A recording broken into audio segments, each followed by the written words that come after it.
Hi, I'm Tim Sales. How do you determine what is valuable information? Do all authors have the same value to you? Well, of course the answer is no. Everyone knows the answer is no. But if you were to ask people, what method do you use to determine if what you read or hear is valuable or not? You'll get some pretty goofy answers. I had a lady actually tell me that she determines the validity of what she reads based on whether the information is balanced. Meaning if the author gives credit to both sides of an argument, then she believes that content to be true and valuable. That's pretty goofy because based on her belief, if someone is absolutely certain about their subject, she doesn't trust or value it. Another person claimed that it depends if the website or presenter looked professional. That too is goofy and can lead one down many wrong paths. My former profession was underwater bomb squad. The information we operated on meant life or death. I learned there how to place the correct value on what I read or heard. My desire here with this short clip is to share with you how to determine whose advice to take. The very first thing you need to determine from any author you're reading or listening to is whether you're hearing their belief on the subject or is what you're hearing provable fact. I'm saddened at how people will read a person's belief on a subject and forever operate their life as if the author gave them provable information. I remember a history professor giving the class his religious beliefs as if it was factual. The sad part is there were people who took that professor's belief mostly because he appeared to be an authority to all of us. But the information he gave us on religion was his beliefs only, none of which was provable. That being said, you have to be very careful in reading or listening to statements of so-called facts that mislead you. As an example, I recently read, your odds of making big money in network marketing are lower than winning at gambling in Las Vegas. Well, factually, the highest odds you can get in Las Vegas is the roulette table at slightly under 50-50 odds. So the author's statement is true. But how the author tricked you was by implying that making money in network marketing is based on odds or chance. It's not. It's based on performance. So the whole statistic is actually irrelevant. Had the author actually succeeded in network marketing, he would have known this. The author also tricked you by taking the statistic out of context. The author didn't tell you that no business venture in the world will give you those same 50-50 odds. There is no money-making concept in the world where 50% of the people who try it make big money. So, while his statement sounded factual, it was misleading. But probably the most helpful concept I can teach you is that there are three types of authors of content. Just so you know, my use of the word author includes both written and spoken communication. Here are the three types of authors: those who have never done it, those who have done it and failed, those who have done it and succeeded. Author type number one are authors who have never done what they're writing or talking about. Newspapers, magazines, television writers, and reporters rarely have done what they're writing or talking about. Their information comes from hearsay and as an outsider looking in. Many attorneys, professors, parents, and in-laws give advice on subjects they've never done. The majority of the books at the bookstore are from authors who have never done what they're writing and talking about. They can write or speak about it, but cannot succeed at doing it. Their advice is rarely sound because it's based on invention, another person's information, or hearsay. This problem is compounded when an author simply repeats something they heard from the media. Now there are two layers of people who can't do what it is they're talking about, but think they know something about it. Authors who have never done what it is that they're writing about or who have never succeeded at it cannot possibly place the correct importance on the subject.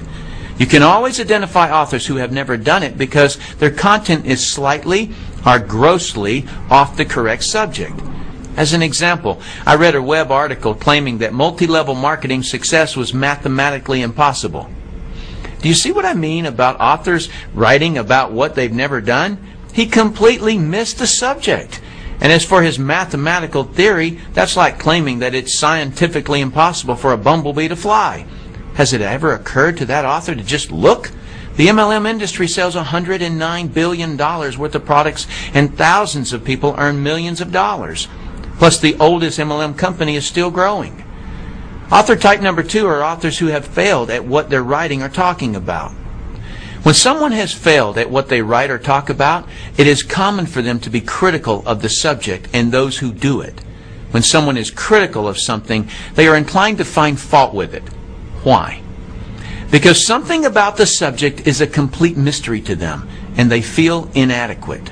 They obviously couldn't figure out some part of it, and they quit before they ever found out. Take, for example, a person who wanted to be a real estate investor but failed at it. He will project his negative experience onto whatever he writes or says about the business. He'll typically write and talk about what's hard, wrong, or dangerous about real estate. Why? Because he never figured it out, and someone who succeeds at it proves his inadequacy on the subject of real estate. His worst nightmare is people succeeding at real estate investing. His negativity may focus on the aspect of real estate investing that caused him to fail, but more than likely he doesn't know why he failed. So he tries to make everything about real estate wrong, including anyone who does real estate. Just a warning, on every subject there are more people that quit at it than people who succeed. So you may find much more negative information about your subject than positive information. Do not take advice from authors who have quit at what they write or talk about. They are resentful and do not want you to succeed where they failed. Others' success only proves their inadequacy. They may claim that they only want to protect you, but in reality, they only want to protect themselves from a sense of failure by preventing you from trying and succeeding. Author type number 3 are authors who have succeeded at what they're writing and talking about. If an author has succeeded at what they are writing or talking about, they are a valuable asset to you, and their advice is worth listening to. They know what is important and what is not important about the subject. If you hear information from author type 1 or 2 that concerns you, ask author type 3 to explain it to you. They will be able to explain things and categorize the information so that it's logical. Please note that there is a vast difference between someone who has been successful at their subject and someone who has been merely educated about it. Just because a person has studied a subject or has been doing the subject for 20 years doesn't mean they can successfully do it. A beautician can study all about hair. That doesn't mean she can cut hair to her client's satisfaction. A psychiatrist may have been able to listen to her teachers and may have been able to read the required textbooks and may have even been able to pass the state board examination on the subject. But can she fix another person's problems? If she can't, don't take her advice. A student who has been educated on a subject has only proven that she can be a successful student. She has not proven that she can successfully perform in the subject. The person you should accept advice from on a subject you're researching is the person who has gotten the results you desire. If you want to succeed, take the advice of those who have been successful. In conclusion, the easiest advice in the world to give or receive in business or money-making ventures is don't do it. But keep this idea in your mind about money. The most amount of money you'll ever lose is the amount you'll never make. Let's say you're looking at a business where you can make $1 million a year that requires an investment of a few $1,000s. There are people making that amount in the business you're researching, but someone gives you the simple advice of don't do it. So you don't. You may think you saved a few $1,000s, but what you really lost was $1 million a year. The cost of that poor advice you took was way more expensive than the few $1,000s you saved.